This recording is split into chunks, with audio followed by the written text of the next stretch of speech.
Alright, let me explain something about the gym. I love and hate the gym, right? Because if anything, the gym is one of the places you can go to make sure that your fitness is at its best possible. Because, there's people around you, there's girls around you.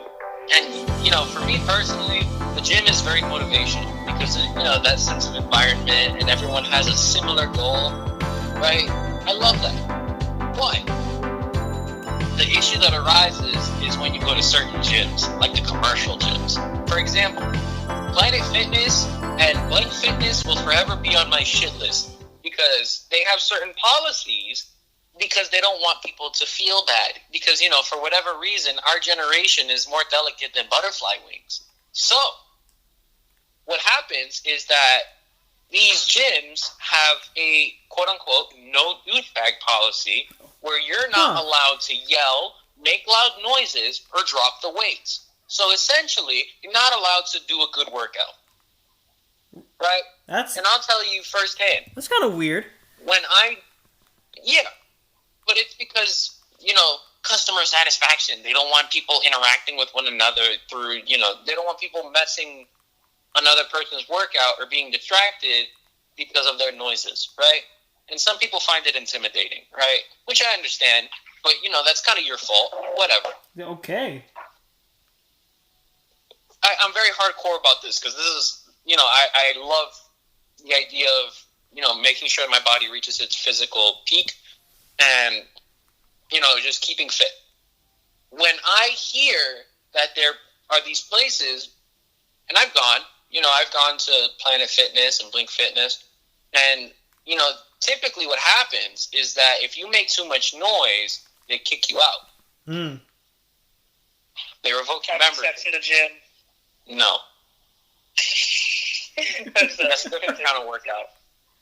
Bro. All right. But what happens... Yeah, so what happens in these gyms, right, is that you'll get your membership revoked, and dependent upon how many times you've done this or how loud you get, you might even be banned from Planet Fitness. Really? And Blink Fitness. Yes. That's kind of... And I'm telling you, right here, right now, as someone who works out to their max, to where I'm like, okay, if I don't put this weight down, I'm going to drop it. I swear on everything, sometimes I sound retarded, right? I'm not going to lie. Sometimes I sound like an orgasming pig. But, dude, if I'm working on me and I'm doing my max set, that is nobody else's business how loud I get. Right?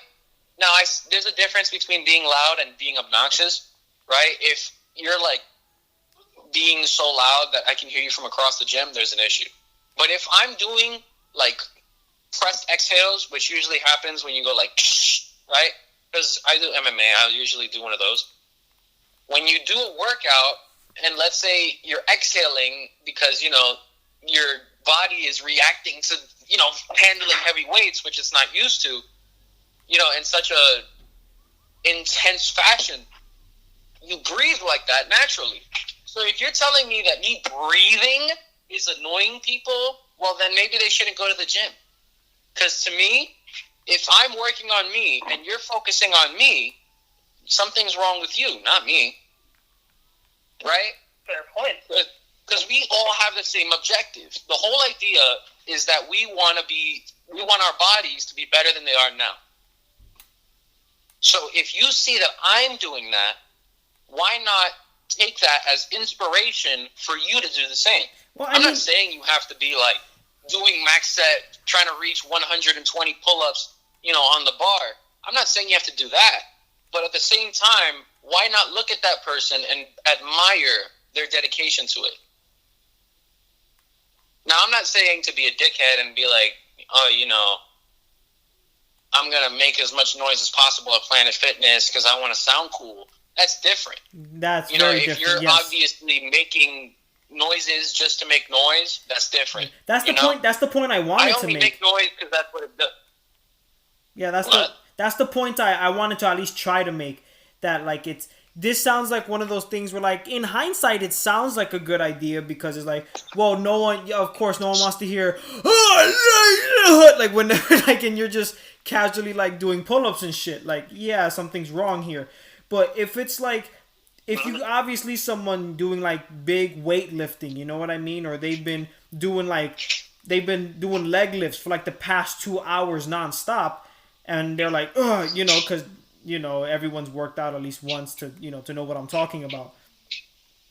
You can't tell me you're gonna kick me out because I'm doing your stuff the right way and I'm just doing the proper reaction to it. So I know what you mean. 100%. I know exactly what you mean. And personally, I feel as if it's necessary. Because, I don't know about you guys, but I can't... Where most of these Planet Fitness and Blink Fitnesses are, they're usually in low-income neighborhoods because people can't pay to go to, like, Whitelandia to get, like, the craziest machines with the most safety. Right? And personally, when I go to Planet Fitness, I'm like, okay, they have some stuff I don't have, but I can still achieve the workouts without all this stuff. Like, in reality, when you think about it, all you really need to have a decent, not a good workout, but a decent workout is I would personally say 3 sets of dumbbells, right? A light set that you can handle, maybe like 5-10 pounds, depending on, you know, your weight class and how much experience you have weightlifting. And then, for me, this is just for me, right? These numbers I'm using for me. I would have a 5-pound to a 10-pound. Then I would have a 20-pound to maybe like 25, right? A little lighter. And anywhere from a 30-plus. Those are the 3 types of dumbbells you need. Essentially, an easy, medium, and hard mode. Whatever that is to you. If you have those, you can achieve really great results in your arms and upper body just with those 3. The machines just make it easier. Because if you go to Planet Fitness, Blink Fitness, whatever, those machines are easy, you know, to understand and to work out because not only do they have instructions, but they only have really one function, which is to work out, let's say, biceps, traps, and shoulders, right? Let's say that's one of the machines. That's what it's for. So it does all the work for you. All you have to do is do the motions. Mm-hmm. And then your body will, you know, take the pain and the beating or whatever, and you'll deal. When it comes to free weights, like barbells and dumbbells, those you have to be creative with. You have to change it up. That's why even at gyms, they provide dumbbells and barbells, free weights. Because something important is that, and that's why I say you'll get a decent workout with dumbbells, is because your body needs variety. If I do bicep curls every week, and that's the only bicep workout I do, then my bicep will get, will get fit, but not to where it can continuously improve. Eventually, you'll reach a point where your arms aren't receiving, the same amount of tension as they were before. So that rip and repair process that you go through when you work out, it's not as, it's not as effective as it was the first couple of times you were doing it, because your body's it's getting muscle memory. That's why you see people mix it up whenever they work out. So 1 week, on, let's say, leg day, they'll do squats. Then next time, they'll do a squat with a barbell on them. Then maybe they'll do squats a different way. Perhaps it'll be butt back or butt in between legs kind of squats. All dependent on how much you've done it and how, often you've done it. So personally, I hate the gym because that's the place where you get all that variety. And, to come back to full circle, that's why I hate and love the gym. The gym has all the variety you will ever need, right? As long as you don't have, like, a gym that's, like, the size of your living room. Restrictive, so. That's the thing, is that I love and hate that there are people there. Because if I have to deal with people complaining that I'm breathing too loud, then maybe they should put on some Mozart and fuck off. Gabe. Actually, you're not I'm wrong. kidding. For real though, You're not wrong, actually. if you want to work out and you're intimidated by some buff ass dude who's got like a 24 pack, then you need to deal with it, because that's just the harsh reality of the world. You serious? You're telling me that, oh, I'm intimidated because someone's working out next to me who's bigger than me? Okay. Are you the biggest person in the, have you been bodybuilding for like 15 years? No. So there's obviously going to be someone more fit than you in the world. And you will come across them. So deal with it. I'm 145 pounds and I'm 6 foot. I look like a fucking twig. But at the same time, I'm getting fit. So I'm looking at those people who are bigger than me, perhaps, you know, even if they're small, even if they're like, you know, vertically smaller than me, they'll probably have more muscle than me. So those people, I'll look at them and I'll be like, okay, how do they deal with it? I look at The Rock all the time. I'm like, okay, how does he do some of his exercises? Oh, Granted, he's doing like barbells with chains on them and like all the weight you can possibly stack on it. So that's a little different. The Rock does some crazy the shit. exercises themselves still work, even if the weight's a little off. Maybe by like 200, 400 pounds. But True. Regardless, if he's doing bicep curls a certain way, I can say, okay, maybe I'll do that 1 week, and then the following week I'll do it again. And then I'll do my normal bicep curls. Maybe I'll steal one of his exercises and I'll be like, oh, okay, interesting. But I can do that because I can do it at home. I still want to go to the gym, but, you know, even though certain gyms are open if you go outside of New York City, I don't want to go to the gym just because I don't want to deal with people. I don't want to have someone breathing down my neck because I'm breathing too loud. I don't want someone to come up to me because I did a max set and I dropped the weight. Because that's why they have padded floors, in case you drop the weight. Because, listen, if we had tile and you dropped even like a 10-pound weight, bro, that tile would be shattered into a million pieces. Because for whatever reason, if you jump on, let's say, your tiles, like on the floor, more likely than not, it won't break because your weight is evenly distributed amongst your feet. If you drop a dumbbell, it'll fall on one spot, so the whole floor will crack. Basically, my point is that the gym is literally built for you to do whatever you need to do. But the codes and conduct behind the gym are retarded because they're forcing you to say, okay, I have to be considerate of other people, versus I have to be focused on me. Because if I'm focused on me, I don't give a shit what anyone hears. You know, I'll be listening to fucking Nuketown by Juice WRLD, and I'll just be jamming that shit while I'm doing my weights. And then when I'm done, drop it. And then I move on. If someone's like, hey, he dropped that weight, kick him out, and I have to go because I'm doing what I need to do, that's not cool.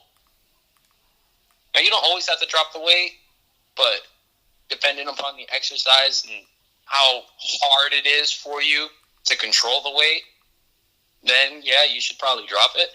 But most of the time, when you're working with weights, you don't need to drop it. Because you should have enough control and not be relying on momentum to actually move the weight. I'm just putting that out there. Yes, I'm looking at you, fucking Patrick Squeezy, who's like fucking huge, 345 pounds of pure muscle. Yeah, I'm looking at you. We don't care how much you can lift, all right? I don't care if you're like The Rock size and you can lift as much as he does or even more. Dude, chill out. Stop relying on your momentum, all right? You have muscle, but chill. You know, I understand people. That's why there's the code of conduct or whatever, but that's just me. I feel like I don't want to worry about other people when I'm working out, you know? That's why I work out at home. I might just get a barbell. Let me actually look it up. I love how I'm talking about this, and you two are like, what is he talking about? No. I obviously don't do it as much anymore, but I know I've never done it like to the extreme you've done before, but I've worked out with my dad plenty of times. He taught me how to fight to begin with. And I, you know, when I used to do karate for that 1 year, you know, when I first came to work to where I am in upstate New York, I used to work out regularly, and not just in class, but I would practice and stuff like that. So I could relate to that. Alright. Again, not to the crazy degree that you go to. I don't know if I can ever go to that same degree, but I get it. Yeah. So, yeah. I mean, for me, but I just, I say what I say because I know. I'm not saying I know it all. I don't know how to get to like Schwarzenegger status, but I know enough to where I can be like, okay, I can get my body that I want. My body is ready. No. I'm sorry. My body is Reggie.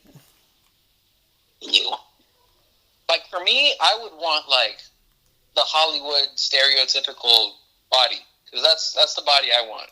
Granted, I'll probably get a little less than that, but that'll always be the goal because I'll always be moving forward rather than moving backwards. Because I look at myself and I'm like, oh, I'm fit, whatever. But I just know because that's what I want. It's not because I'm trying to be like, oh, look at me, guys. I don't really care. I'm actually kind of curious about that. Like, why would you want that type of body to begin with? Mostly because it's okay, it's going to sound weird, but it's just because I want it. I want that body because when I look at myself, now at least, I'm like, okay, I can tell I work out. There's obvious indents that aren't natural in people, who don't work out. I look at myself and I'm like, okay, I'm cut. But that's not enough for me. I've always wanted that type of body because I've always wanted to reach that Hollywood level anyways. So me achieving that body kind of goes in par with me saying, okay, I want to reach Hollywood. I want to look Hollywood too. Now, I'm not saying that, if I get this body, I'm going to become the next Channing Tatum. Like, I don't really give a shit about that. The body's mostly for me. Because if I'm healthy physically and mentally, then I'm good. As long as I'm looking at myself and I'm like, bro, you work out. You're pretty sexy. Then I'm fine, But that's just me and what I want. I never force that upon anyone. I'll always recommend, hey, bro, why not work out? And, whenever I offer that, I usually offer working out with me. Because I'm not the type to compete with people. When it comes to working out, it sounds kind of weird because that's what usually people do. But I never look at working out with people to compete with them. I just look at it as, yeah, we're working out to have the same goal. To, it might not be in the same way. Like, you might just want to lose a couple pounds. I might want to build muscle. So it's different. But we both want better for our bodies. And that's why I want, the stereotypical Hollywood body. Because I always want to work towards my body being the best it can be. So that when I'm 40, I'm not like beer belly, 30 pounds overweight, got diabetes. That's just me. That's what I want. Now, I'm not shitting on anyone who has diabetes or who's overweight. But I'm just saying that's not what I want. And that's not what I want to do. I want to do more with myself and my body. So mentally and physically, I want to be the best I can be. So to answer your question, that's why. All right. Yeah. So, yeah. But I'm not the type to force it on people. And I think you guys know that above all else. Is that I'll never force people or I'll never, try to manipulate people to want what I want. Like, I'll never say, oh, you sure you don't want to work out, man? You're gonna get overweight. I'm never gonna say that to someone. Because everyone has the right to choose. If you don't want to work out, bro, I don't give 2 flying fucks and a half. You can do whatever you want, bro. Like, if someone doesn't want to work out, I'm not going to shit on them. Because working out, technically speaking, isn't a necessity. It's not. People have lived long lives without picking up a dumbbell or a barbell ever. People haven't set foot in a gym their whole lives and they've never needed that. Because they have good genes.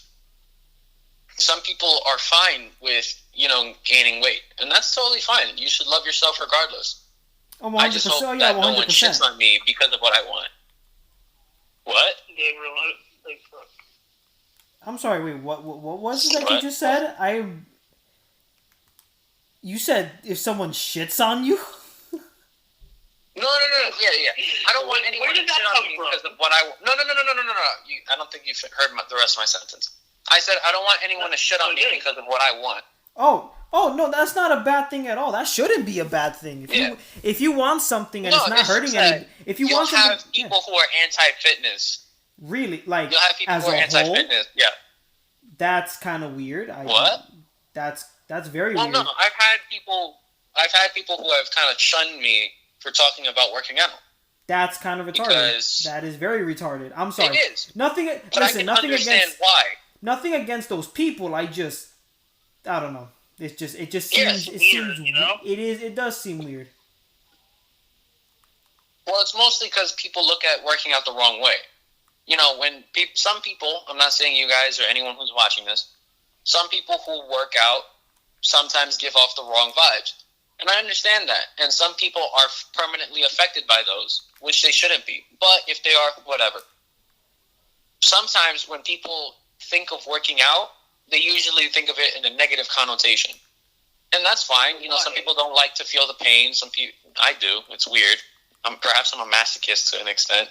But sometimes people hate the idea of working out because they think it's all about the ego or about impressing other people or for them to benefit in some other way rather than just mentally. So when people shun me or have shunned me for wanting to work out and working out, I usually say whatever. I do what I want because it's my body. No one's going to stop me from working out just because, they feel a certain way about it or because they're insecure about the fact that they don't know how to work out or they think that I shouldn't work out just because of my body type. And that's another thing. Regardless of your body type, you can always work out. Whether you're thin, you're big, you're somewhere in the middle, you have a weird beer belly somehow, you can always work out. That's always an option. Unless you have some crazy rare disease, but whatever. You can always work out, and if anything, as long as you're doing it properly, there will be near no negative consequences. Because quite literally, you're fixing yourself. If you don't want fat in your body or you don't want an overabundance of, what is it called? Oh, and when I say working out, I also incorporate, a healthy diet. Now, healthy to some people might be another thing. I don't want you guys especially to start thinking, oh, now he thinks he eats healthier than us. It's just like... Why would I think that? No. Honestly, I could really give less of a shit. Yeah. Well, I would give a shit if it was affecting your health, then I'd be like, okay, dude, you gotta fix something. You know what I mean? Yeah, you should always work towards not fixing. I say fixing, and that's the wrong verb. You should always at least try work to towards improving yourself. Oh, that works. Well, that's what I mean. I always want people to improve themselves physically. Even if it's just like, okay, I want to lift 5 pounds. I want to run. You don't even have to lift. You can run. Personally, I love running and biking, especially biking. Holy shit. Oh yeah, we already. Those are cool and fun to me. I guess because it gives you such a rush. Yeah, I love cardio. Cardio is so cool to me. I like running and swimming. Doing the work. Yeah. Yeah, swimming is especially great because you don't sweat because it goes into the water.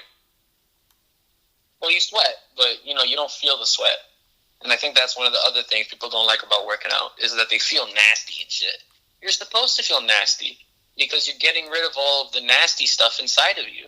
So would you rather have it be on the inside or on the outside where you can wash it off? I don't know. I would rather have it on the outside. See, feel nasty or look nasty. It's one of the two. Mm-hmm. I'd rather look nasty for a quick sec.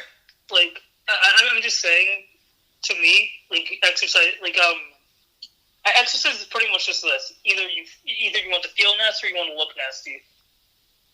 And it's genuinely recommended that you would rather feel nasty in that case of actually exercising instead of just like wallowing around your own filth, just doing nothing. I guess. Yeah. At least that's how I see it anyway. No, I think if anything, that's an admirable thing. You always want someone to look at themselves and be proud. You know, you guys know me better than anyone. I'm never the type to settle. You know, unless it's with certain classes and stuff. Like, if it's a class I don't give a shit about, I'll settle. You know, I'm not perfect. Whatever. And also with cleaning. That's another thing. But that's a different conversation. Really? When it comes to most things that I care about and that I'm passionate about, I never settle. You guys know this. I sent, for example, when it comes to my acting, I never settle. I sent Seb a video, and he's like, dude, that was really great.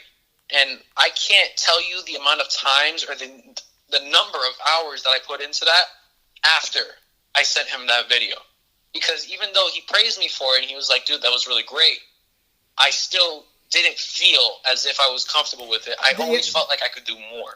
That's how I feel about whenever, yeah. I want to say this one thing. Go ahead. And I could genuinely relate to that. As a matter of fact, for like the past few weeks, even, I've been actually feeling that way about my art. You know, it felt like same here. It felt like I felt like I could just like make something, and then as soon as as soon as I'm finished with said drawing, I would end up looking at it or showing it to people, and I'm like, holy crap, this is disgusting. It's genuinely terrible, and I'm feeling, hey, why don't I decide to just like go back and fix this, or at least attempt to, try to make something else and see if I can like get better, And it's like so stressful, Yeah, I relate to the same thing, and it's something my dad told me. Is my dad, when my mom and dad they support my dreams of becoming a boy in the art industry. So whenever I draw and make a comic, or whenever I make an instrumental, they always say, we are your greatest critics as much as we are your biggest fans. And I want you to know that whenever we critique something, it's not because we hate your stuff. Far from it. We just want you to be to the best of your ability. So that's why I'm sure you guys remember that picture of Batman I drew on Instagram where he looks like he's hanging off the tree branch. Yeah. Oh yeah. Yeah. Am I proud of that picture? 100%. Because I know I don't mean that in an arrogant sense. It's just I know I've grown enough to be like, you know what, I did make something pretty good and I can be proud of it. But I know I can be so much better than that as well. So I keep working towards it. Because my dad said, listen, maybe it's because I'm a crackhead and I just love competition so much, but I want you to be the person that, like, let's say Warner Brother calls you up to make the newest, like, animated Batman movie, and they need a new animator, and you show them your work, right? Or let's say you're one-on-one with some other person wants to do it. Even though I know you, Seb, you wouldn't say, like, you're better than that person. In your head, you would be like, yo, I'm about to smoke the fuck out of this guy. You know what I mean? Just to kind of say that. Yeah. And it's something I appreciate and love my father for. But, it's something, I think something that anyone, if anyone is listening to this, if they want to get something out of this, is... First and foremost, be proud of your work, because it's not just talent, but it's dedication. Okay, one of my favorite animators, Genndy Tartakovsky. There's been that God knows how many interviews I've seen from him, and he would always say there was a period in my life where I couldn't even draw fucking circles for the life of me. And look at him now. You know what I mean? He created Samurai Jack. He created Primal. And those are both considered like some of the best pieces of animation ever in recent memory. So anyone can go to that position. Same thing in the acting sense. And every time Gabe tells me the story of Sylvester Stallone, it will always put me in awe. The fact that he went through so much shit. And he was willing to risk even more shit. and stuff that was very personal to him, just to get not only the movie career he wanted, but to also make sure it stuck with him. And I thought that was an amazing thing. Because if you're proud of yourself, you can be able to like want to better yourself, but you don't look at it in a bad light. Because I used to be like that as well, where it was like I would want to quote unquote better myself, but that's because I thought I was trash. Believe it or not, it's not arrogant to think that you're a good artist, or at least you think you're decent enough to kind of put yourself to at least a certain caliber. There's nothing wrong with that at all, because if anything, it would lead you to want to better yourself for a good reason. Where you can feel happy about improving every day. Compared to like, I want to better myself, but I feel horrible because I still think I'm a shitty artist, or a shitty actor, or a shitty something in any form of artistic, or in this sense with the working out, some different athletic areas as well, So it's definitely something I think people should keep in mind. Never sell yourself short, because if you're because this is what leads you to be able to better yourself in a way where you can be proud of yourself and still be aware that you can better yourself as the person you want to be. So I think that's something everyone should definitely keep in mind. So yeah, it's pretty. That's my little TED talk of the day. If you want to look at it that way. Man. Just in general, I think people need to motivate themselves. I hear a bunch of times where people are settling, and I'm like, dude, you're shit. The fuck are you doing? Jesus. And no. Listen, it's not because I'm a hater. I'm not saying that just. No. I know. You're just being brutally honest. Yeah, you guys have known me since day one.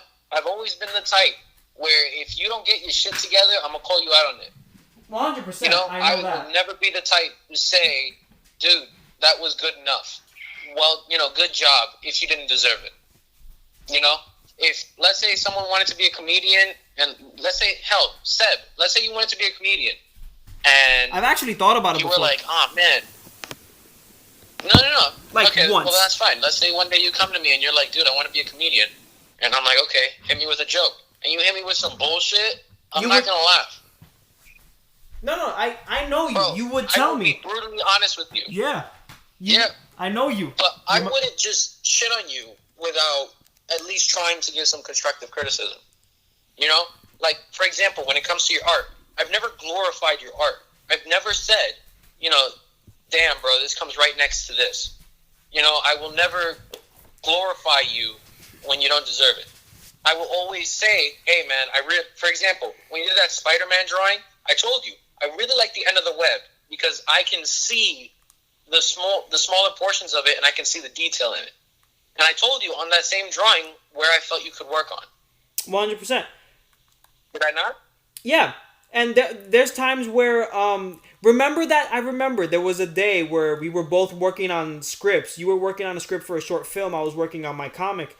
And we were both helping each other with it. And we would tell each other, hey, maybe this could work. Maybe this won't work. And it was like the both of us were editing our own pieces of art. We were both looking for different things to kind of better it. Because, there's no such thing as being perfect on the first try. You know what I mean? Mm-hmm. That's at least to me. That's kind of non-existent. Yeah, that's something a lot of people are missing. Well, I think they can't take constructive criticism and mark it as hater. Like someone being a hater. Just because I'm telling you that I don't love it doesn't make me a hater. Depending on where my intentions are at. If I'm telling Yagazie, bro, this was garbage. Whatever it is, if I say, yo, this was garbage, and I ended at that, that's kind of hater shit. If I don't tell you where I think you could work on, or what I thought was good about it and that you should maintain, then what's the point in my opinion? You know? Yeah, I know what you mean. Because no one wants, even if you ask for it, no one honestly wants just someone's opinion. You always want someone to say, dude, I think you could do better on this. I really like this. You know, if you want someone to glorify you, then ask for a fake friend. Because I'm not going to do that type of shit. You know, just but that's in general, true. I will never say to you, dude, that was great. You know, you should send that shit to Nickelodeon. You know, because real art is, even though, yes, it is subjective, you can always tell if it's good enough. Yeah, no. That's just what art in general. You know, and that's something Yagazie and I we can both relate to. And you know, as art, as you know, up and coming artists ourselves. Even though we agree 100%, I'm sure you can agree with this as well. I know that art is subjective. 100%. Same thing with music. But you can tell when certain things are put in. Look at the gaming industry. You know what I mean? You want, like, would I say Undertale is better than fucking Star Wars Battlefront 2? 100%. And to someone who's new to the gaming industry that would think, you know, why would you say Undertale? It has fucking 8-bit graphics. It's very basic. Why would you do it? Simple. You know that effort was put in there, that the passion was put in there. So much shit was put into Undertale that we're still discussing the game 5 years later. Okay? Battlefront 2 was discussed for like a good 2 months and then it just died out. You know what I mean? Yeah. Like, you know what compare, this is gonna hurt to say because I don't think the game is bad per se, but there's so many different games better than it. Compare games like Marvel's Spider-Man or God of War to like Marvel's Avengers. I like Marvel's Avengers, I really do. But you can tell they did a lot of like safe route shit and they didn't really do that much stuff with it. And compared to like the greatness that was God of War or Marvel's Spider-Man, like those are top tier games that are considered pieces of art. Like imagine if they were animated movies. You know what I mean? Like it would have been over. You know, so excuse me. So it's just knowing that amount of effort you would want to put into something. And I know, Yagazie, if you want to talk about this as well when I bring it up, you can 100% because I'm sure you know more than me.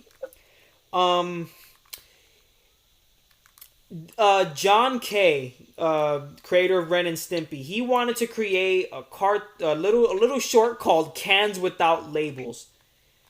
And that cartoon was a fucking flop. It bombed. All we can say was that it bombed. It bombed hard. Absolutely no effort was... I'm going to tell you one thing. Absolutely no effort was actually put into said animation. Not at all. And the thing is, like, everything was, like the thing is, like, he wanted to stylize it into something that he considered to be beautiful in his own way, but instead, it didn't even come close to what the original Ren and Stimpy could do, or not to mention Adult Party cartoon. Mm-hmm. You know, but in like contrast to the original Ren and Stimpy, there was a lot more. There was effort put into it, and it wasn't, you know, just the visuals itself, but the humor. It wasn't just like about like mindless cursing with like George Liquor yelling "Eat the fucking face" while just like flipping a table. No, you would actually see like the subtlety in how the characters act and feel. Yes. I remember, like for example, in Stimpy's Invention, for example. Oh yeah, that's like one of the most famous episodes. Yeah, that's one of the. And like, let's say, for example, you end up getting to the part where Ren is like beating the shit out of himself with a hammer. Yeah. And the thing is, like, and I don't want to say this one thing. Ren and Stimpy is like always known for like everyone like constantly says that like Ren and Stimpy is known for like funny faces and gross out, but as soon as you like try to put like all those funny faces and gross out into said animation, it doesn't do as well as you'd hope. And the reason why it works so well in that episode, for example, is because of the context of what's going on. Like, Ren's not just, like, beating the shit out of himself with a hammer and making funny faces just because he wants to. It's because he's in pain, and he's trying to get the happy helmet off. You know? Yes. Like, it all at least to me, it all depends on, like, what's going on. Like context is everything. 100%. At least in my point of view. I agree. If there's no context, then what's the point? And it's very rare that you can have something without context actually be good, let alone decent. Yeah. Why do you think people? Yeah. Why do you think people get so upset when? Labels. Oh, sorry. Go ahead. I'm sorry. Like going back to cancer. Oh, sorry. That's all right. I mean, like going back to cancer labels, you have like all this gross and funny faces. Like, for example, you have like George Liquor just like walking around the goddamn floor, just saying like how he's just gonna like kill his own nephews out of like pure spite just because they wouldn't eat a face. You know? The cartoon it's weird. And like it's a bad there's weird. Like nothing to it. Like and just like there's just nothing really to it. He's just just like shimmering himself all along the floor. Like what's the point of that? You know? There's almost no point into what he's doing, other than the fact that he's trying to seem, terrified. But in the end, it just sounds ridiculous. Yeah, there was like, for example, in Sven Hoek, that's such you have like Ren going through his entire monologue, and he has a reason to be pissed off. Yes, that's one of his shit. That is one of the best scenes in Ren and Stimpy. Sense. Yes. Like the thing is, like they wreck his shit in like a physical and literal sense, to the point where he literally goes into a tranquilized fury, and instead of like just beating the shit out of his own cousin, he's describing what he's going to do to them before he said beats the shit out of his cousin. You know. Anyway, you go ahead, Sebastian. Sorry. If anything, I felt like I was interrupting you. And I'm sorry. It's just I'm just this passionate, so I hear stuff like that, and I'm like, yes, I agree. But it's true. Like in Cans Without Labels, I don't know if you remember this, Yagazie. There was a little scene where like I forgot the dude's name, so I'm just gonna say the bald fat man. When the bald fat man has like a George Liquor? Yes, okay, George Liquor, where he has the fucking like I think it was a spatula in his hand, and he goes to move up to his nephew.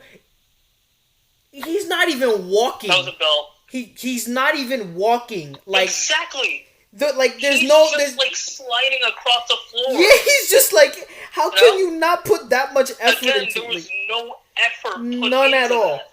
And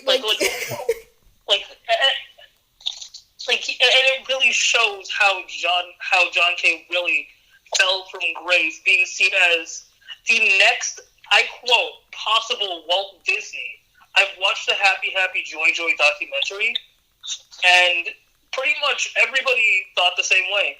John K., this man had the potential to be the next Walt Disney. He was going to be an influence. He was going to say fuck you to the censors and to what kids could, watch on TV and pretty much just put on, like, whatever he wanted. And not only that, but he would influence other people to do the same. That's why we have shit such as Aqua Teen Hunger Force. That's why you even have SpongeBob, of all things. If in it a wasn't weird for sense. John K., we wouldn't have such an icon like that on Nickelodeon. You know? But they don't want to tell you that. Now, do they? Exactly. And the worst part is, like every time, it just makes me sad that Nickelodeon is, like, practically just, like, disowning Ren and Stimpy. I mean, yes, the show was made by a goddamn pedophile who's also considered to be one of the worst possibly human beings and animators in history. Okay, that's an exaggeration, but still. Like, it's sad that they're just, like disowning the history of what made Nickelodeon in the first place. Oh, yeah. Ren and Stimpy truly showed that Nickelodeon wasn't afraid to get down and dirty. Oh no, 100%. Unlike other channels like Cartoon Network and even Disney. Disney was squeaky clean, even to this day. But back then, Nickelodeon, I would genuinely say, was the shit. Mm-hmm. They would dig their hands and shit and find the gold that was buried beneath it. Nowadays, they're just covering it.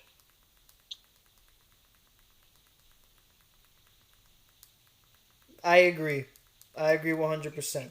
And like I don't want to sound like those, the boomer 90s kids, and I don't say this like in an offensive term, but we all know that, you know what I mean? Like, no one will shit won't be the same, when I was a kid, like I had Hey Arnold and Rugrats. Now everything else just sucks, you know what I mean? Cuz it's like I think animation today is doing fucking wonderful. But back then, you can't lie. Things were very people. I think the reason the '90s is so, in terms of animation, is so looked like so well, like it's so fond. Like you look back at it fondly, is because people experimented and it led to so many great things. You know what I mean? Because Nickelodeon started their own animation studio when they started with Rugrats, Doug, and Ren and Stimpy. Rugrats and Ren and Stimpy became one of the most popular Nicktoons ever, and Doug was very popular as well.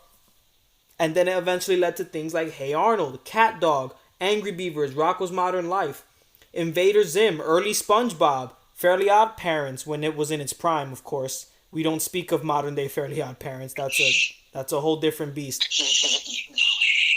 Keep going, Sebastian. No problem. Our Real Monsters. And not only that, but even the cartoons themselves even affected some of the live action stuff. I used to watch this show. It was a game show. Legends of the Hidden Temple. I remember the shit out of that on Nickelodeon. That was pretty good. I can't lie. And here's the thing. When it looked like Nickelodeon was, shit was about to hit the fan because of shit like Fred the Movie and Breadwinners and canceling Danny Phantom and My Life as a Teenage Robot, I still will never get over that. I felt the same way, bro. Cartoon Network stepped up, and we have the 2010s Renaissance, Adventure Time, regular show, Gumball, Steven Universe, the Looney Tunes show. Yeah. Even Nickelodeon had some hands in. Yeah. Oh, very. The Loud House, Harvey Beaks, Flapjack. Oh, Flapjack is a classic. We know this already. That's the thing. I'm gonna be honest. Steve, Flapjack is an extremely underrated cartoon. What? And the thing is, like, it paved. Like, I'm gonna be honest with you. Not only is it underrated, but the thing is, it legitimately paved the way for a lot of other shows on Cartoon Network as well. A big example like that would either be regular show or Steven Universe. I would say that. Then listen, shows like Flapjack and Chowder. Chowder's a personal favorite of mine. Chowder and Flapjack, I think, were the true heroes that started the cartoon renaissance. Because keep in mind, Cartoon Network was also going through some shit too. Okay? Don't get me wrong. I think Dude, What Would Happen was pretty good for what it was, but even then it had its moments. And Hole in a Wall and Destroy Build Destroy was fucking horrible. Let's be real. Let's be real. They bombed. They were horrible. But television wasn't doing that good in general, especially animation. So Chowder and Flapjack planted the seeds. Phineas and Ferb tilled them. Adventure Time and regular show caused the growth, and we went from there. And I couldn't be more happy with how everything turned out. You know what I mean? Now we have shows like The Loud House. We have of course, The Loud House is still doing good, and it has a spin-off show that's equally as good, which is surprising. We have The Owl House on Disney Channel and Amphibia, which are both fucking great. Amphibia almost made me cry. Yeah, Amphibia almost made me cry last week. That's how good the show is, that it almost made me cry when one of the main characters, Sprig, asked the other main character, Anne, hey, at least you know you can you know what your mom looks like because mine died when I was younger, and I was like, oh shit. And then he proceeds to ask, yeah, no, and at first I thought I couldn't tear up more, and then Sprig asks, this is a weird question, but is it possible to miss somebody you don't even know? And then Anne hugs him. Like, if that's not true emotion in a cartoon, I don't know what else to say. You know what I mean? And I'm happy that the animation medium has gone this far. And if you don't mind me switching this a little bit, I can say the same thing about rap music. I don't want to sound like again those weird boomers that are like, music is dead, hip hop isn't hip hop anymore. But there was a period in time where if someone said that, I could have agreed with you, because it's just the things that were playing on the radio. To me, it wasn't because they were saying shit about like fucking girls and shit, because this is stuff people have been rapping about since the 80s. You know what I mean?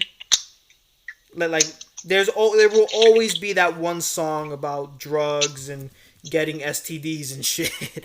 But if you're not wrong, like every generation has it. But in here, I think it was just because everything was generic. It sounded the same.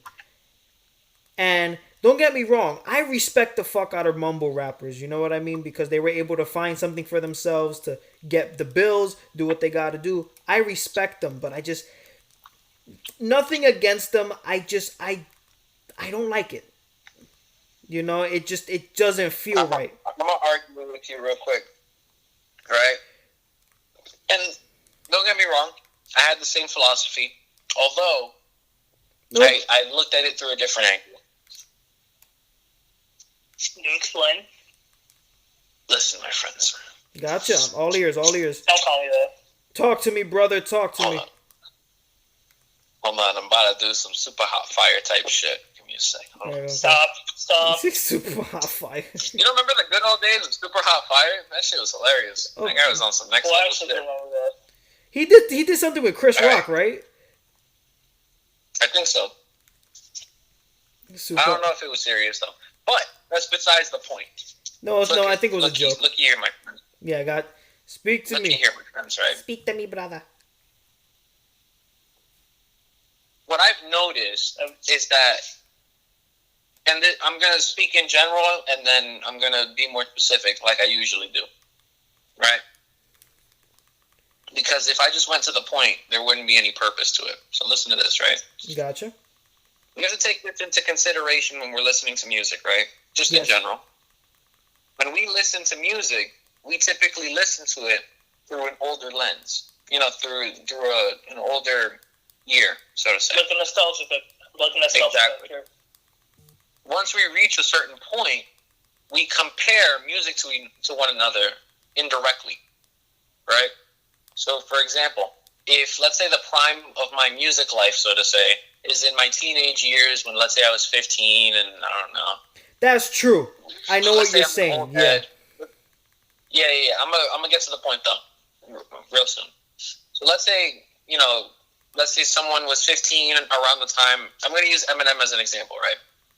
Let's say M was around and, everyone was bumping his shit and, everyone thought, oh, shit, everyone should rap like this. Everyone should have a wonderful, lyricism behind their raps rather than just, how everyone else has been doing it. So what eventually happens is that people continuously listen with that ear, and rather than expand, they condense and they think in a very one-dimensional way. Now, I'm not saying this is what you're doing, but no, I agree. When it comes to rap, and I understand the old heads, we indirectly listen through a particular lens through a particular ear when it comes to certain types of music. For example, rap. One of the biggest things and the biggest issues people have with mumble rap is that there's no creativity, right? I think we can agree to that. That's one of the main things behind it, is that it all sounds the same. and it's not diverse like in the '90s or in early 2000s. Which I understand. Personally, I consider my golden age of rap. Right, that's just me. Like '90s, early 2000s, I would consider that high performance of rap. 100%. No, it's definitely considered the golden age. You know what I mean? 100%. Yeah. The biggest issue with that, though, is that when you think about it and you look at mumble rap through that lens, you're looking at it through an old head lens, where you're looking at it as if it's competing with those 90s to 2000s hits. Yes, I know. You're looking at it and you're like, I agree. He shouldn't be doing that. He should be doing like what Eminem did or what Dr. Dre did, or what Tupac did, where they're focusing on the lyrics. But what I've noticed, and through my study, quote unquote, right, of listening to mumble rap and, just new rap in general, is that rather than focusing on what the older guys would focus on, they're focusing on something completely different. Now, when we think of club bangers, we usually think of names like, sometimes we can think of 6ix9ine. We think of, if we go a little farther back, we'll think of people like, I don't want to say Eminem, but we can think about 50 Cent. We can think about, especially pop in general. Those we can consider club bangers. If we're thinking of it today, the new song WAP with Cardi B and Megan Thee Stallion, those can be considered club bangers, right? But something that we can always acknowledge within those club bangers is that they bring out a certain energy in people. Now, I'm not approving of any of these songs that have come out or, that will come out. What does I'm WAP just saying mean? that there's... What? What does WAP actually mean? Wet ass pussy. Wet ass pussy. What? It stands for wet ass pussy. If you listen to the dirty version, Cardi B, right? Yeah, that's Cardi B. So it says wet ass pussy. Make that pull out game weak. Yeah. I have a feeling that it's not actually good. I would debate depending on your definition of good. So, and that's what I was going to get into. Is that like an insult? No, that's just in general. I'm being honest. I'm not trying to insult you right now. I'm just being honest in it. All right. When it comes to what we perceive as quality music, it often changes. Although, when things originally come out or when a new era starts in rap, people automatically start pointing fingers and criticizing. One of the biggest examples in one of my personal favorite artists, Eminem, when he came out, he was considered the same way the mumble rap is. He was looked down upon. Yes. Now, not through the whole community, but through the older generation, he was looked down upon because he was the new kind of rap. Yeah, and you would have thought, lyricism, no filter. He was his own kind of breed. Now, to compare that to now, everyone looks at him and they look down on him for a different reason. Because he's old, he worked during his time. After Revival, from, I think it was, if I'm correct, 2008 it came out. After his album Revival, everyone was kind of like, okay, I think he should probably chill out. Because after that, he didn't have the same kind of longevity. His songs didn't have the same longevity as they did in his first couple of albums, like the Slim Shady LP, Marshall Mathers LP, and the Eminem Show. Right? Because those songs are still being played today. Versus his newer songs, which will last maybe like a couple months, maybe a year. Now, to compare that to now, and to bring my point full circle, is that we look at these mumble rappers in a certain way because the only real mumble rapper, if you want to call him that we had was Lil Wayne. Now that's if you want to call him that. Sometimes he's not. He wouldn't fall into that category. When he first started, he was definitely fucking crazy. You know what I mean? Like Lil Wayne's a big deal because if you want to call him that, you know what I mean? Because I know a lot of people view him differently. Yeah, that's in terms of not just Lil Wayne, but people like Juvenile and just Young Money in general, I wouldn't say mumble rap, but it definitely started what's known as the bling era, where like the trap beats, and it's like and the different flows and stuff like that. It was a new style. If I want to quote Killer Mike and LP, a.k.a. Run the Jewels, they made this argument 100%. And they said, listen, and I will stand by this. And even though I know when hold on, let me stop for a second. I want to make sure I know what I'm about to say is very fluent, because I don't want to sound like a retard if for any reason like an old head or a new head even listens to this and they get intrigued by it. Damn, son, where'd you find this? Thanks. Thank you. Sure. But I'm sorry, continue. And this is gonna be bold. You are not a fan of hip hop if you only liked 90s and 2000s. I'm going to say That's totally true. I am going to say that right now. Hip hop, the reason hip hop is not only my personal favorite music style of all time, but also considered one of the best, is because there are no rules.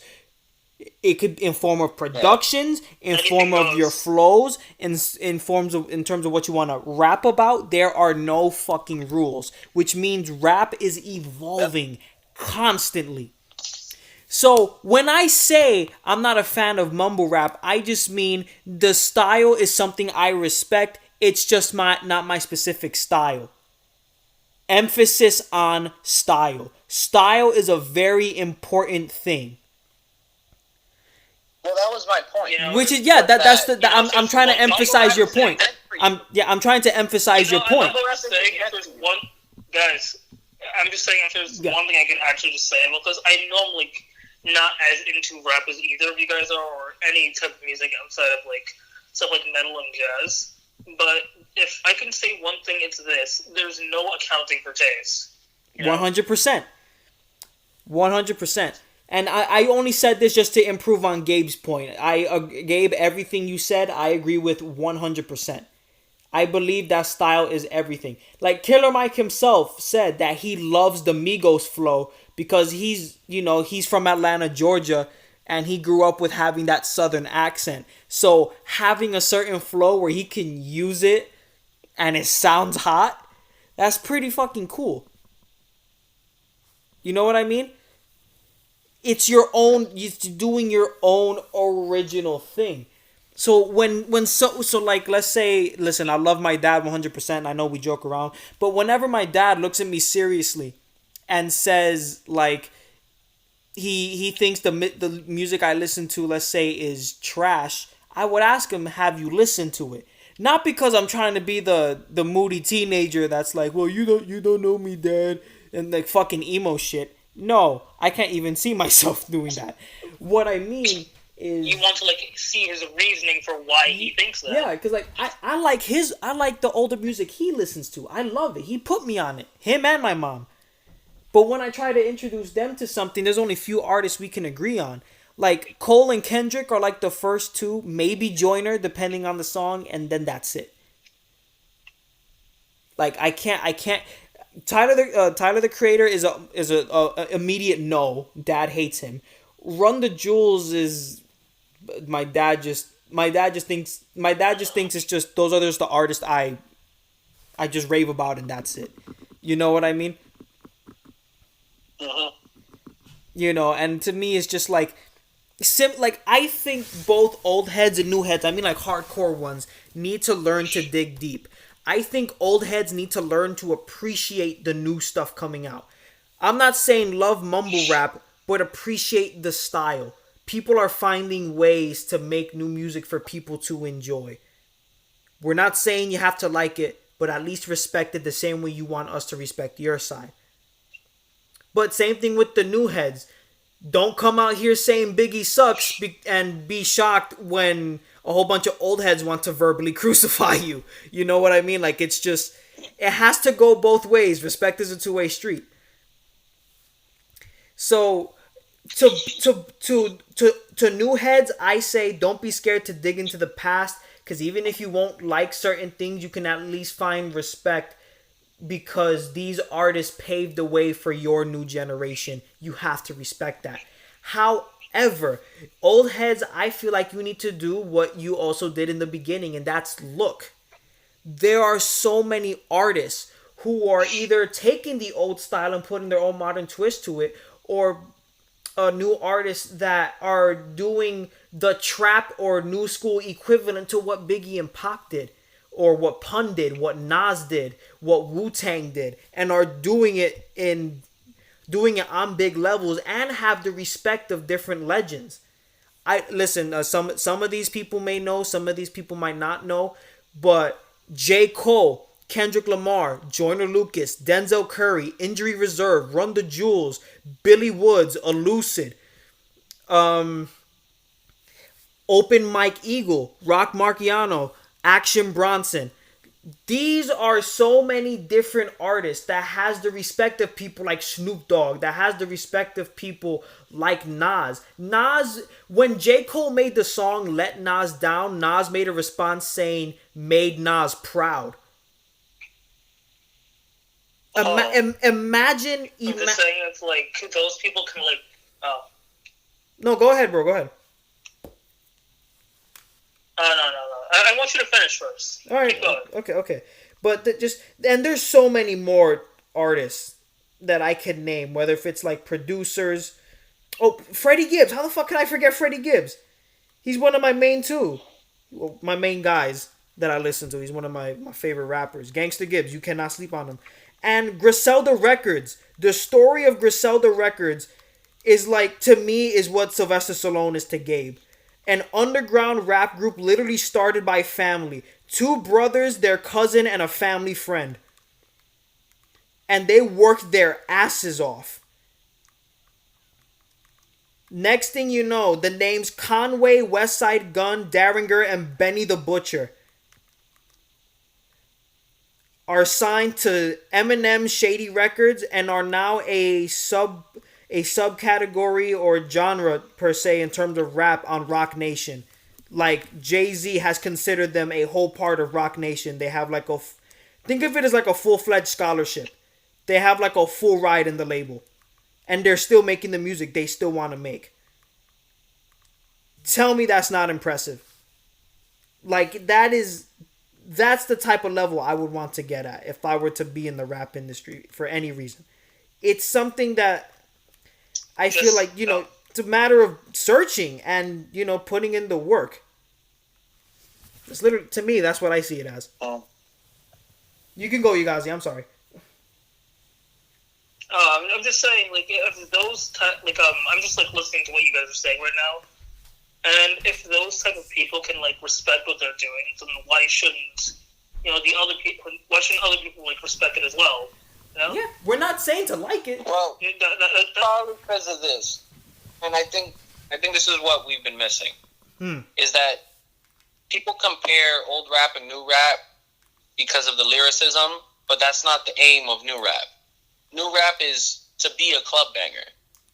Like, we look at all the new stuff, and it might sound like, the guy's not making any sense, but that's because he's more into the vibe.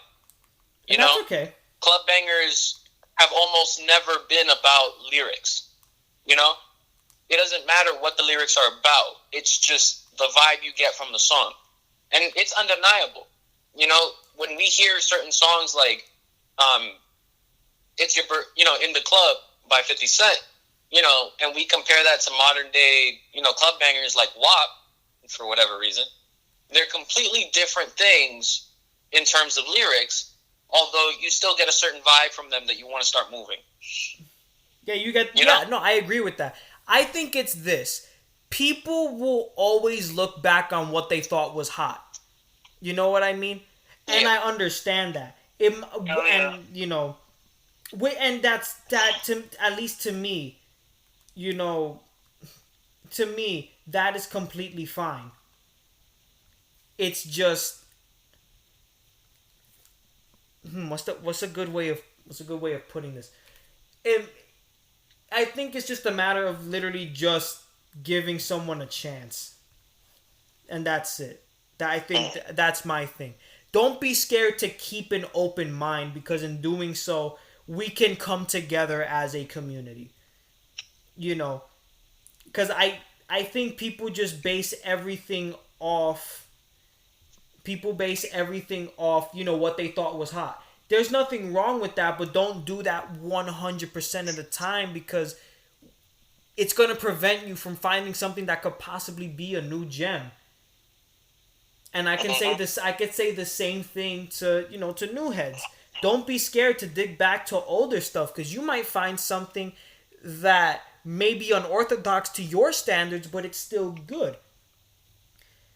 Like something like whenever to you, Yagazie, whenever Gabe and I always talk about rap, sometimes we'll talk about two completely different songs in terms of style or the type of rapper, what they do, and we can still find an equal enjoyment out of it.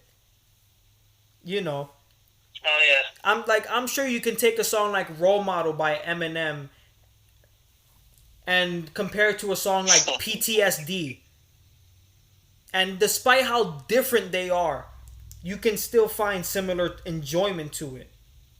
And there's nothing wrong with that. That's a really nice...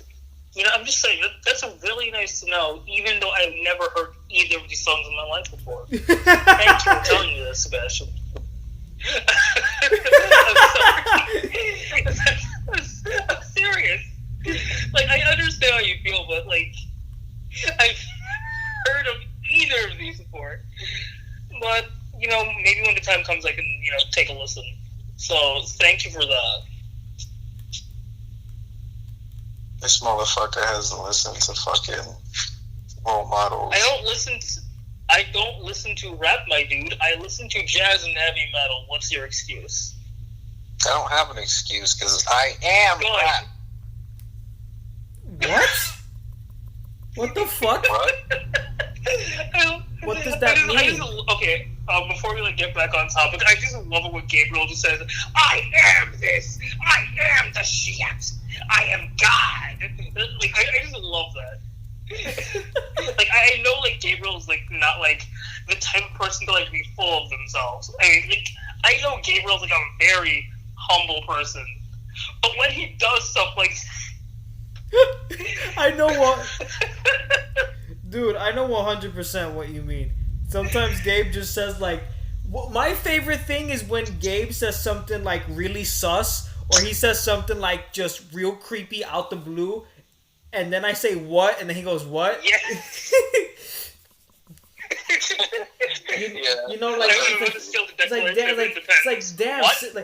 Damn, Seb, I had a hard day yesterday, man. I walked in the bathroom, I accidentally saw my mom's dick. What? Some weird shit like that. That got what from me, man? Exactly. And the worst part is, I won't even be surprised if Gabriel ever said that. I won't be surprised. So, anyway, back on topic before Sebastian dies of laughter. Wait, quick fact. Juice WRLD has all 3 of his albums in the top 50 highest selling 2020 list. No! What the hell have I done? It's really cool. Oh my god! I want to kill myself. Oh, okay, never mind. I don't want to kill myself anymore. At least not yet. I'm just saying, if I ever do kill myself, just bury my body in a can, okay? Shut up! Shut up. It's 10:30 at night, and here I am just screaming my lungs out at the only 2 friends I will possibly ever have. Oh my! Okay, don't really, say that. Here I am, just. I'm kidding. I know I have other friends. Still, look at me. I'm screaming my lungs out at 10 o'clock at night. My parents, especially my dad, they're probably wondering, what the hell is going on up there? How did I raise, how did my plan to raise such a kind and loving child turn into what the hell this is. Like, Actually, okay. I just think about that. I think about myself, and I just realize, holy crap, I am way far off from what my parents wanted, or at least what my parents deserve at best. But you know what? Yeah, I think they're happy with what they have. I don't know. Listen. Maybe not my dad. I think they're proud. Mom. I think they're proud. Maybe it could be a little hard. You know, sometimes it's hard for certain people to kind of show it, but I personally believe that they are proud and that you're turning something. You're turning something that they probably originally thought was a little iffy, and then I think you're proving to them that you can, like with your art, you're proving to them that you can make a career out of this. You know what I mean? Because I at least think I think a parent's ultimate goal is to know that they taught their kid well enough. Their child into yes. Oh. Yeah, they would want their child to be happy, and be of course they want the child to be like a good fucking citizen, like obviously, but they would want their child to be happy. I'm just saying. I'm just saying. I'm gonna say this one thing. I've heard this from my mom multiple times, but the thing is, from what I've heard her tell me, that like the true inspiration of a parent is to make sure that the child is better than them. You know, They want their child to be an improvement, the next step above what they were. You know, like my mom says that to me constantly. She wants me to make sure that I am that I reach my goal, that I'm happy, and that I'm not some loser on the street. I don't know, possibly as a crackhead. As much as it sounds like I'm joking right now, I'm dead serious. I know for a fact that my mom doesn't want me to become someone like that, and I'm going to be honest with you, that is genuinely one of my worst nightmares. I fear of becoming homeless. What were we talking about again? No, seriously, I forgot.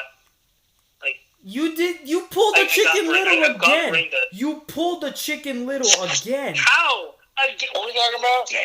See, no, don't start. Please don't start. No, I'm genuinely confused. What did I do? No, it's not what you did. It's just we go on a full time. You go on a full rant, and then what are we talking about? What? Dude, I'm trying to draw something. I'm trying to draw. Okay, how do you expect me to focus on making a rant while drawing? Okay, do you know how short sight? Do you know how easily distracted I get? I promise you. Just put your finger into my face. That's enough to distract me for an entire day. Okay. That may or may not be an exaggeration. Anyway, so have you guys heard of the newest album? The newest what? Have you heard of the newest album? The newest what? album?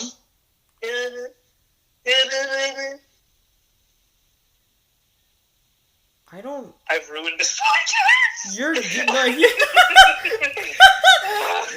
You're good. This is supposed to be a serious, heartfelt thing. Okay. Back to what we're talking about. What were we talking about? Because I genuinely forgot. Just be subjective stuff in art, being able to improve on yourself. And just the argument of, what's considered truly good and truly bad, regardless of what age the pieces of art are. And that's pretty much it. Also, Gabe, we still have to do the fucking.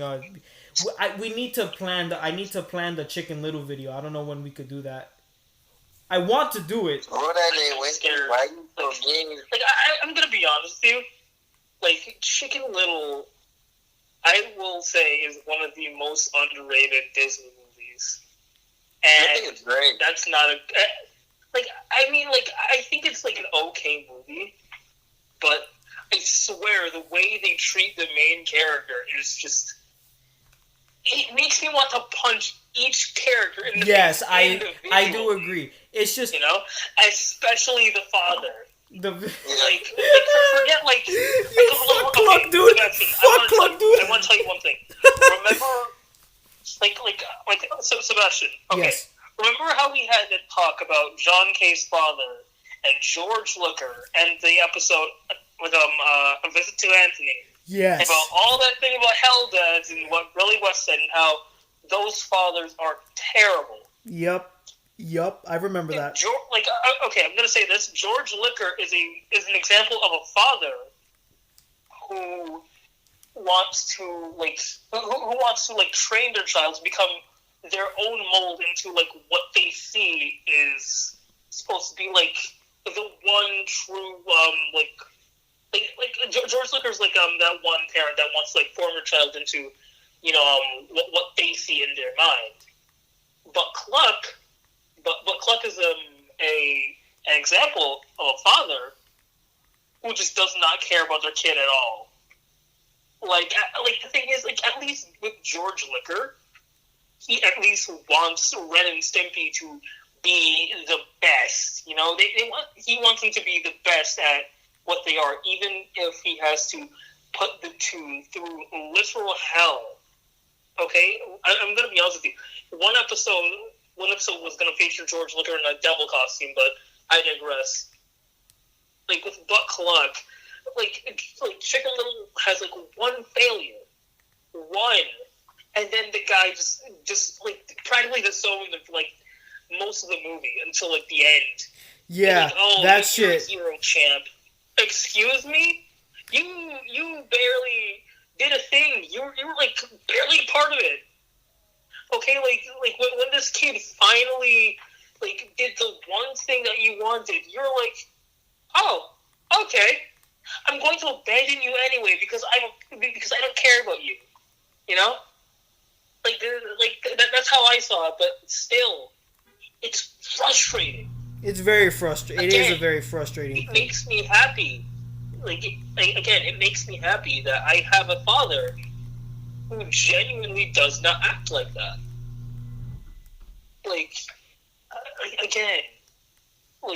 Butt Cluck is genuinely one of the most hateable characters I've ever seen in animation history. So even more than modern day Patrick. Modern day Patrick, modern day Patrick is his own thing. I could really care less. Like he's just like another idiot, you know. He's just like another like bare knuckle idiot character. Like we already have like a couple of those. We have Peter Griffin. I'm gonna be honest with you. Like Family Guy. I'm not gonna say that Family Guy is like one of my favorite cartoons ever, but at least the first few seasons were decent. But then, like, Peter ends up, like, becoming this psychopath, and it's like, why? How did he develop into this? At least, like, in the earlier episodes, yeah, he was an idiot, but he cared about his family. He cared about his wife and kids. Now he's literally, like, he's, like, verbally and literally shitting on his family. Yeah. No. Yeah, that's one of the biggest issues I have with shows like that, is that there's no... Listen, even with SpongeBob, for me personally... When I watch TV shows, I have to have, like, some kind of character development. And with shows like, Family Guy, Cleveland Show, shit like that, there's no reference to past shows. So I don't know if this takes place before that last episode or after. Yeah. Like, shit like that doesn't work for me. I can't... That's why I had such a hard time watching SpongeBob for a long time. Because it's like, okay, SpongeBob and the whole Bikini Bottom died. Next episode, everyone's back to normal. Like, there's what happened in between. That's just me personally. And same shit with when Cleveland left in Family Guy. For whatever reason, episodes after he was there. So I'm like, okay, hold on. What? Exactly. I felt the he was same way. gone. I felt the same Yeah. way. Apparently he's not. Like, when does the Cleveland show happen? And sometimes they even reference characters from the Cleveland show. Like, they Right reference there. Donna, and I'm like, when did this happen? You know, like, it's never explained, and then to me, that really ruins it. That's why I hate watching. Well, I don't hate. That's why I have like a certain tendency to like draw away from shows like Family Guy, American Dad. You know, just shows like that. Gabriel. There's no storyline. Gabriel, I can actually kind of explain like what you're talking about, and it's called negative continuity, and it's pretty much just like, well, like something happens in an episode, and then it's like it happens in one episode, it's like this whole big plot, and then the show just continues like nothing happened. That's pretty much just like Looney Tunes, old Tom and Jerry, like they ran by that. Every episode was whatever they wanted it to be. Certain shows get away with it. You know, like certain shows can get away with it. You know, like Robot Chicken can get away with it because they don't have a story. The whole idea is that there isn't one plot. Exactly. It's just a whole shit ton of skits. Family Guy, on the other hand, and, you know, shows like that have a certain feel to it where you're like, oh, okay, next episode is going to build off of this, right? No. And then I'm here, and I'm like, okay, so Brian died in one episode. When did he come back? Okay, I guess he came 3 back episodes later. Yeah. So I'm sitting here, and I'm really confused on how to take this show in, you know? Because I can always appreciate skits or whatever, you know, that's fine. And, you know, every show has their golden era, and then sometimes they go shit from there.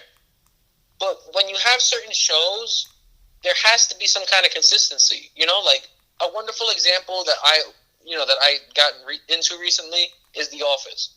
The Office has a negative, it kind of has that similar vibe to it. Negative continuity. Where it's like, yeah, where sometimes it's like, yeah, you know, what happened last episode isn't really spoken about, but you can still tell that there's a progression.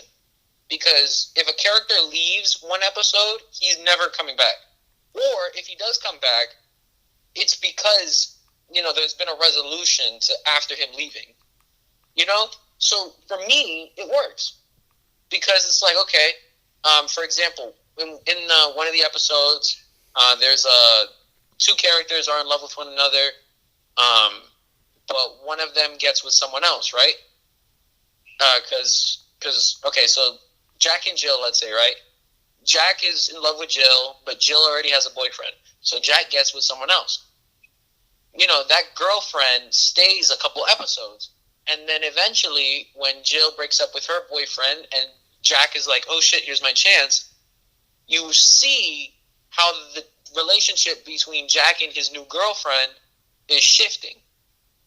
Yes, even though there are different skits that happen within the episodes, there's still some kind of, you know, storyline to be had. Yeah. You know? And there's plenty of bookmarkers to have that. It's not just episode 1 to 5 is about Jack and how he loves Jill. Episode 6 to 10 is about how Jill feels about Jack. You know, like, it's not that. It's about the whole plot, the whole office, and they'll occasionally come back to it. You know, it feels very real to an extent. Because not everything, like, in our lives, not everything is about one person. And I think we, as, you know, viewers, need to acknowledge that more. Is that sometimes we feel a certain way about characters because the show has it out for them. For example, in movies, they do that all the time. If, in the original Karate Kid, right, I'm going to tell you guys about this is, if anything, one of my favorite trilogies right next to Jurassic Park. So you can tell I put this on a very high standard. Okay. In terms of story, though, right? Because Jurassic Park is my favorite franchise, I will say that. And then I'll put Karate Kid second to that, including the Cobra Kai show, which came out. I was going to talk to Seb about this before, but since all of us are here, perfect. No so problem. Watch this. Yeah. In the original Karate Kid, the main protagonist is Danny DeLaRusso, right? He's this kid who came from New Jersey, whatever, and he meets this girl, right? beautiful girl. Yeah. He wants to get with her. But her ex-boyfriend is, an asshole. But he knows karate. Daniel doesn't know shit about karate. He's only heard the word. He's never actually done karate. So eventually, he gets his ass whooped a couple times throughout the movie. And because he's secretly trying to get with the girl. And, her boyfriend, her ex-boyfriend, keeps coming back at him, right? Sometimes Daniel takes some form of revenge. Like, one example is at the Halloween party where, the ex-boyfriend's chilling in a stall, rolling up some weed, and all of a sudden Daniel sprays water all over him while he's in the stall. That was kind of a dick move, no real intention, but he gets fucked up afterwards. Eventually, the whole idea is that it's an underdog story. Daniel beats up the bully, and, happily ever after. Later, we go to Cobra Kai, which is 2 movies later, and Cobra Kai is a show. We hear from the bully's point of view, which is that he's not a bully. He's like, I was really in love with this girl, and, everything was going well, and we all of a sudden had a fight. And Justin, immediately the day after the fight, this random-ass kid, Daniel De La Russo, comes out of nowhere and tries to hit on my girl. So from his point of view, you see that Daniel's the bully. Because, Daniel originally attacked the bully. He threw the first punch, even though the bully pushed him. And the bully was technically defending himself through his point of view. So we get to see it from the other way around. So my whole point is that oftentimes when we're watching TV shows, we see things through one point of view, and that's the only way we take it, just like how we usually do in our lives. We don't see it from the other side. So, like, if I get bullied, I never think of it through the bully's perspective. I never think, why is this guy bullying me? What's happening at home? So we often see that in shows like Family Guy, there's no reason for us to look deeper into it. It's just what it is. It is what it is. It's right there in front of us, and we absorb it. There's no deeper meaning. There's no, character development. And so it's, to an extent, very bland. Because, if you guys don't already say this, you'll hear it from people. After the first couple of seasons of Family Guy, and some, depending on who you ask, American Dad as well, it gets bland after the first couple of seasons. Because the same jokes, the same thing, and there's no character development. That's why shows go on for so long, because there's character development. And I think, if anything, that's what really gets TV shows a leg up on movies, is that there's more room for character development because there's more time that you can spend on it.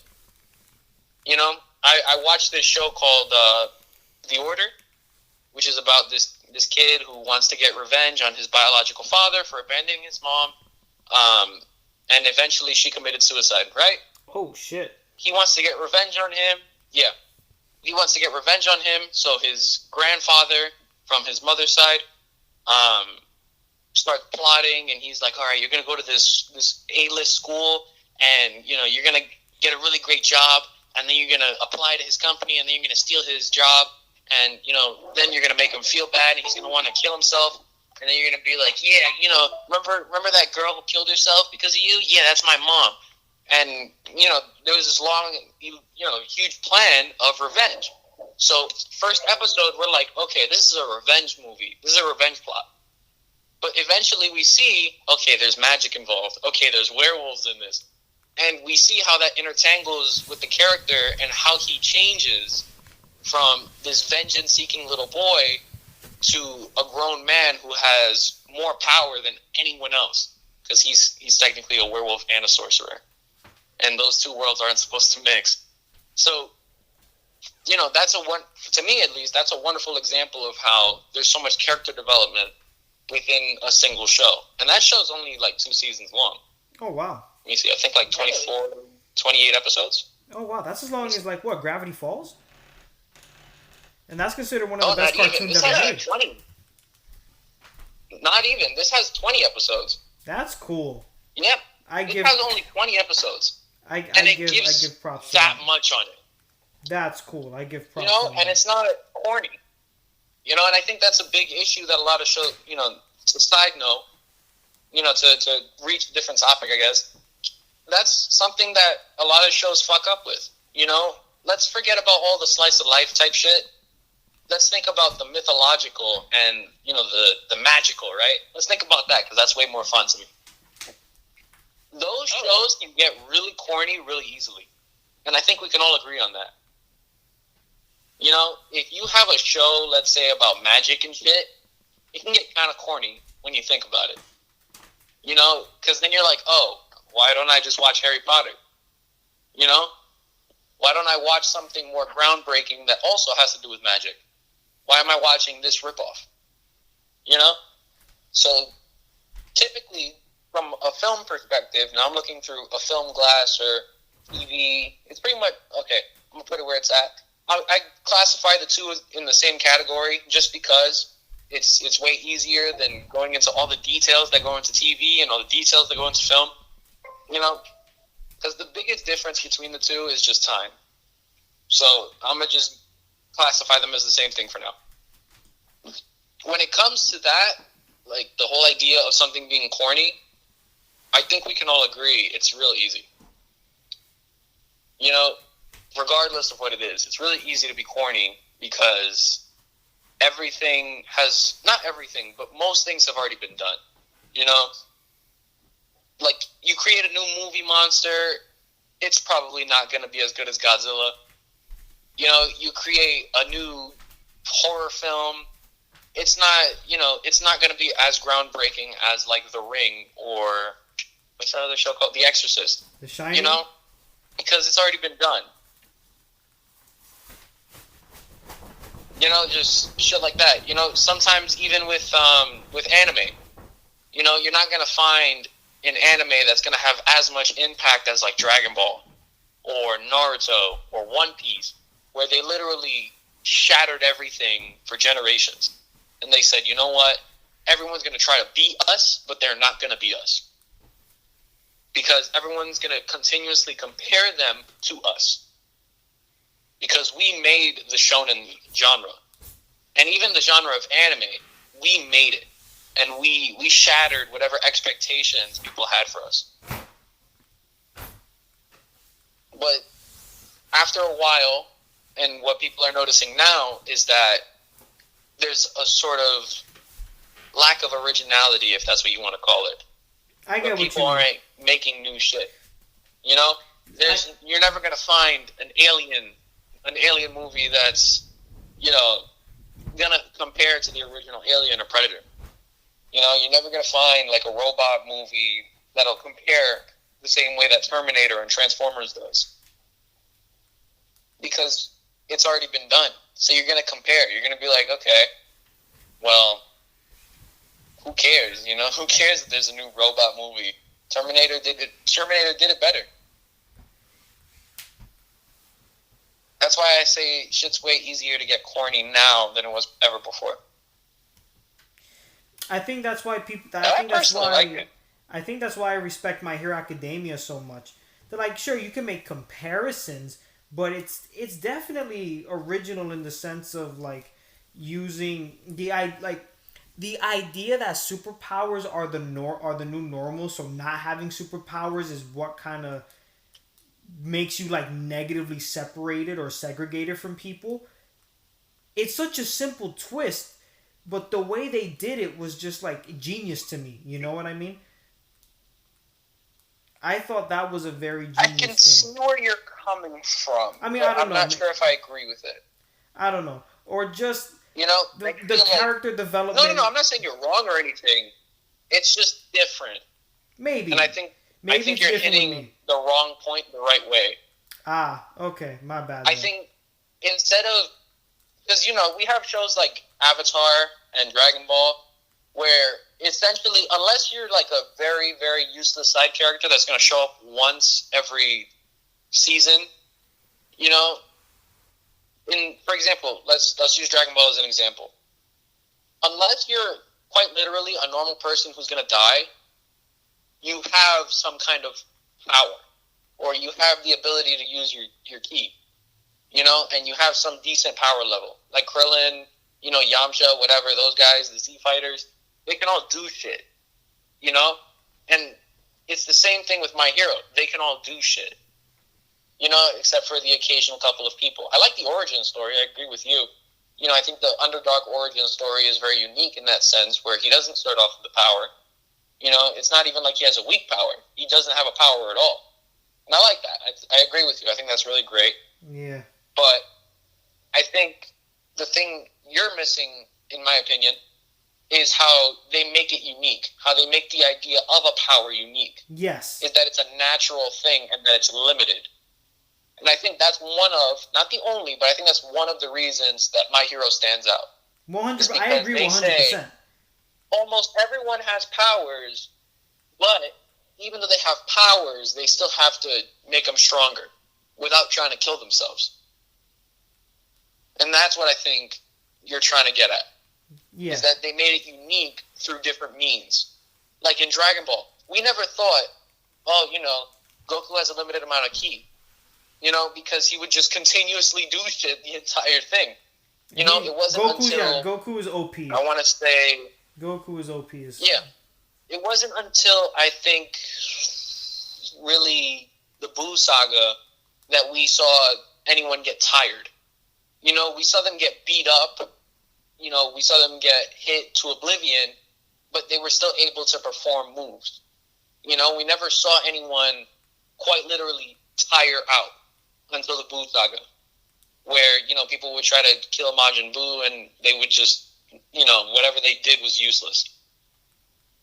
Even in the Cell saga, we saw people, we saw fucking Gohan do this incredible shit to Cell, and he survived until his, of course, the final blast, which is, for whatever reason, stronger than everything else that, that entire fucking show.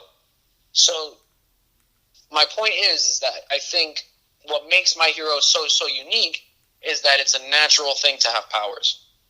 In the sense of, you have a limited amount, and it's also scientifically supported, quote unquote. What's it called? Like Todoroki? No, not Todoroki. Fucking, what's his name? Bakugo.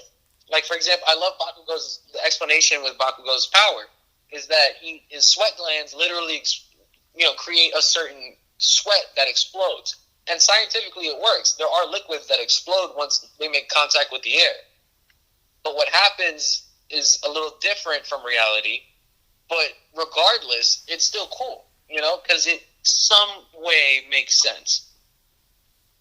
It's like, that's kind of far-fetched, but it works.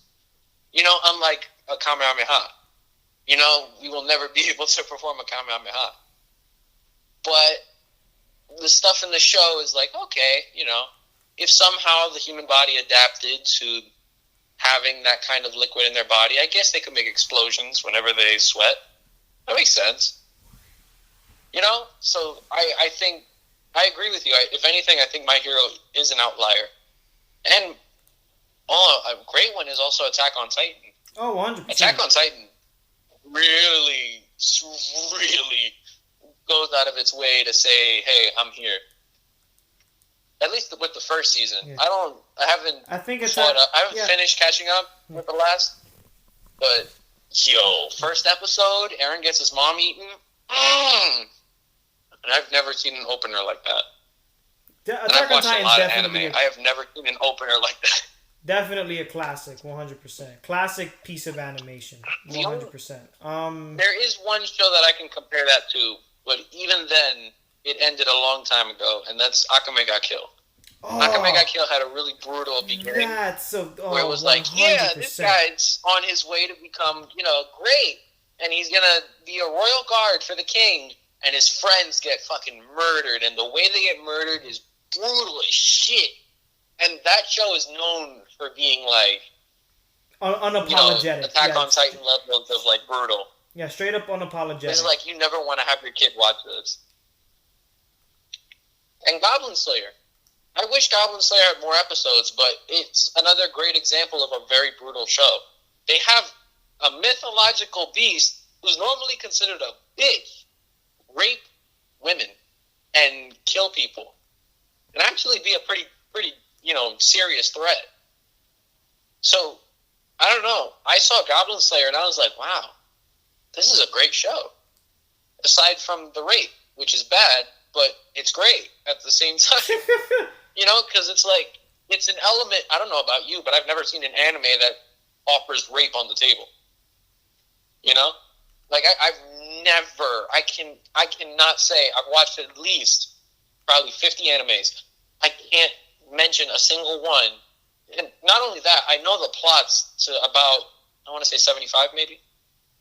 I've never heard of an anime that did something like that, where they put rape on the table. And Goblin Slayer did it really well. I don't know about you. I don't know if you've seen it, but no, I have not. The idea behind Goblin Slayer. Hold up. What's going on? We're talking about Goblin Where Slayer. Where did you go? You just dipped. Revolutionary. You just dipped. Why are you talking about rape though? Wait, what happened? Wait, what do you mean, Sebastian? We're talking about anime. I just didn't care enough, so I'm like, fuck this. I'm going to go back to Western cartoons. Yeah. Well, if anything, I think both take inspiration off of one another, so it's not like not getting into anime will hurt. Listen, garbage. That's not true. And I will fight you. Western cartoons are better. I can actually argue that. I can argue that. Wait, what? I can argue that very hard. I'm joking. No. But I mean, in every sense of the word, better. I think I can compete with that. And I'm not saying this to be a dick. I'm saying this because I think, I'm awfully sure that as a whole, Eastern anime is better. I don't know. Like, to each their own. Okay, before we end up, at least to me, yeah. Like, Go ahead.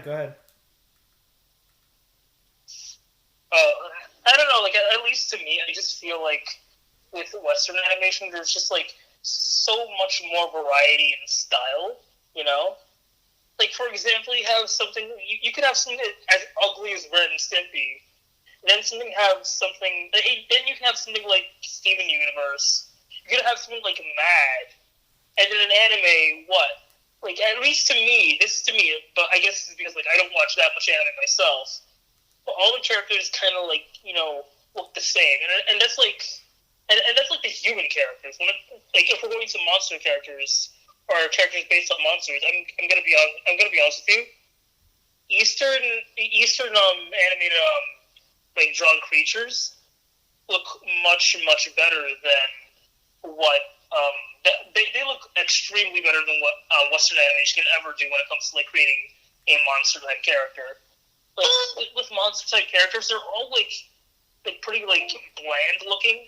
They have like the occasional tentacle, maybe like one huge eye. But in anime, they genuinely look terrifying. They were heavily detailed.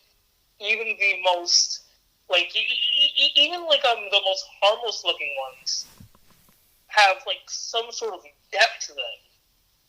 But that's how I feel when it comes to certain designs when it comes to like monsters in said animes. When it comes to humans or humanoid like characters, I could rarely give a shit. To me, they mostly kind of look the same. But again, that is me. You may now argue or something. I don't care. I'm not even listening. I'm just drawing. I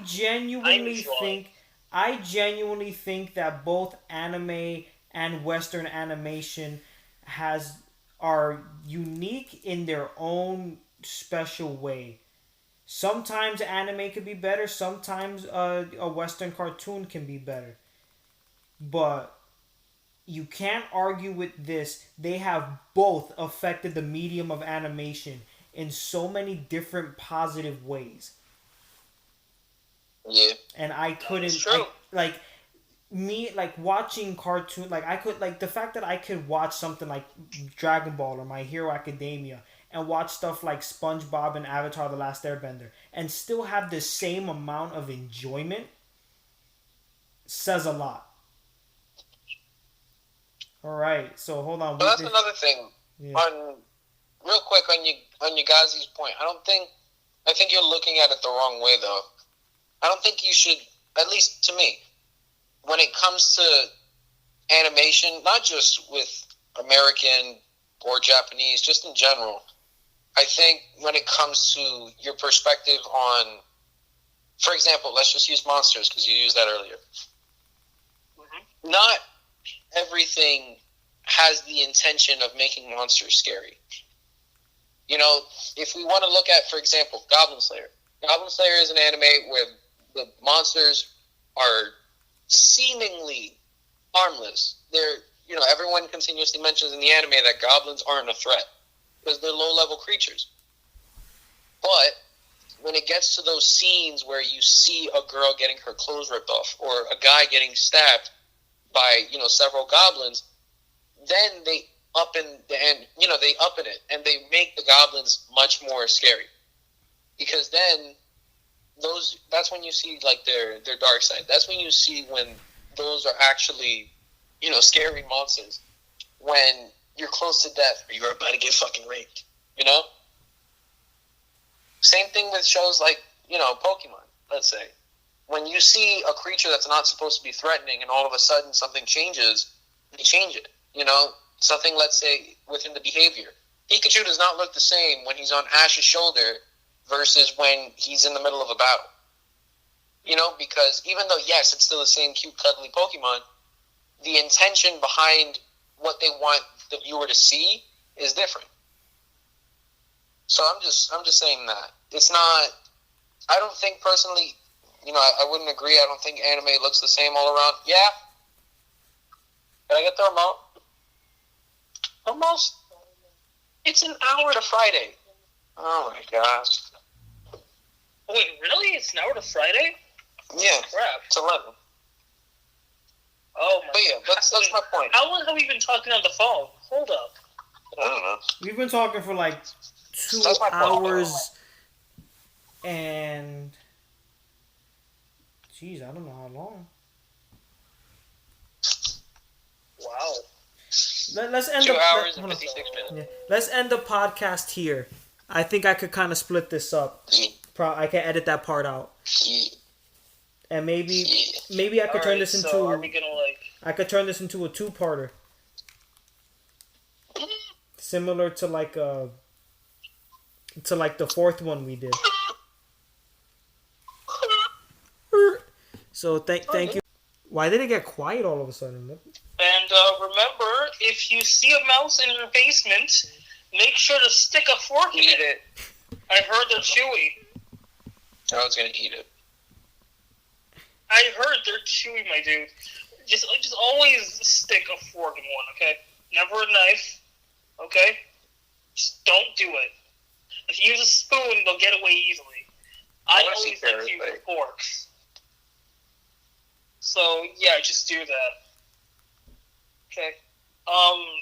Shout out to, my dad for giving birth to me. I